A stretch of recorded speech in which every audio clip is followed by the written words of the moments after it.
Good morning to the First Lady, Emeritus of Clark, Gwendolyn Thomas.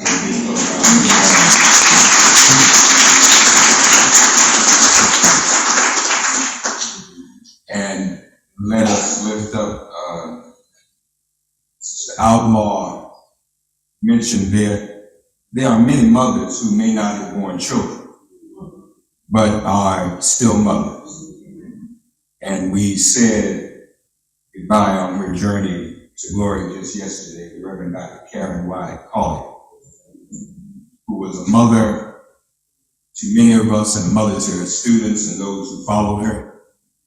And I must say I was blessed to have been raised here at Clark under her influence and that of Reverend Dr.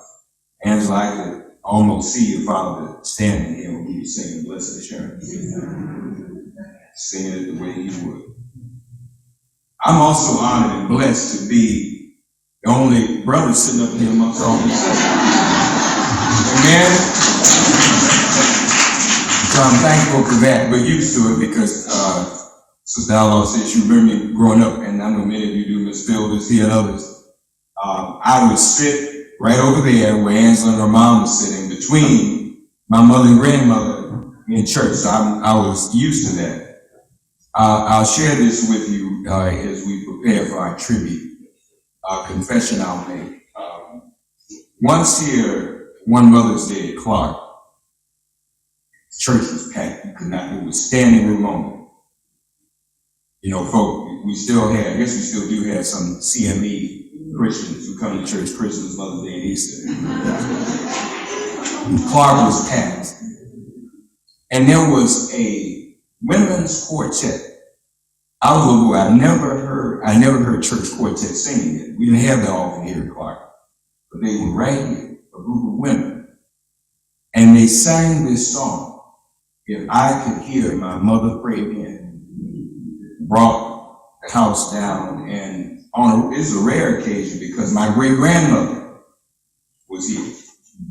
So I'm sitting next to my great-grandmother, my grandmother and my mother, and they're singing this song, and it's just, the church is full of emotion. I was just a little boy, I didn't know any better. I looked at the three of them, and they were crying, they were weeping. And obviously the song is about a mother who's going on to glory. And I asked them, what are you all crying about? All y'all sit right next to each other. Needless to say, that was the last kind of question I asked the church again. Amen. Amen. Amen, Dr. Sal. So, having said that, and again, congratulations to my cousin, Alex, woman of the year. Give her another round of applause.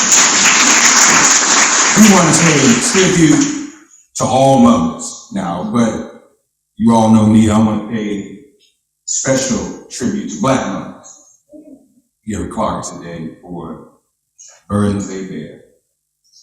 So we say, Lord, to the Black mothers of our antiquity, who were not born into slavery, who were first African queens, the first warrior queens, first civilization builders, first builders of the crystal stair, to these Black mothers along the tributaries of the Nile, we pay tribute and offer thanks and praise. To the Black mothers on the Middle Passage, who sacrificed themselves overboard rather than journey here and be victims of the ship hands or the plantation owners. To these Black mothers, we pay tribute and offer thanks and praise. To the Black mothers who toiled and planted and picked the fruit of the land and who bore the fruit of their wombs, to in turn toil and plant and pick the fruit of the land for centuries and for generations. To these Black mothers, we pay tribute and offer thanks and praise. to the black mothers who led us to the hush harbors, Dr. Towns, to the invisible spiritual institutions where they replaced plantation religion with Christianity's roots in Africa and laid the foundation for our black churches today, like Clark Memorial. To these black mothers, we pay tribute and offer thanks and praise. To Mother Moses, Harriet Tubman, to the black mothers who aided her in our escape from slavery, and who sent their sons, these black mothers, to arms to fight the Civil War for our emancipation. To these black mothers, we pay tribute and offer thanks and praise. To the black mothers who emancipated themselves from mental slavery and who attended Fisk in Tennessee State, and Meharry at American Baptist College, some right here at other HBCUs, to learn how to make a way out of nowhere. To these black mothers, we pay tribute and offer thanks and praise. To the black mothers who stopped riding the buses in Montgomery and who led the civil rights movement there and in Nashville and were often in the background and not given the recognition they deserve. To those black mothers all over the South who sent also their sons and daughters here to Clark to be trained during the Nashville sit-in movement and created nonviolent resistance against white supremacist segregation. To these black mothers too, we pay tribute and offer thanks and praise.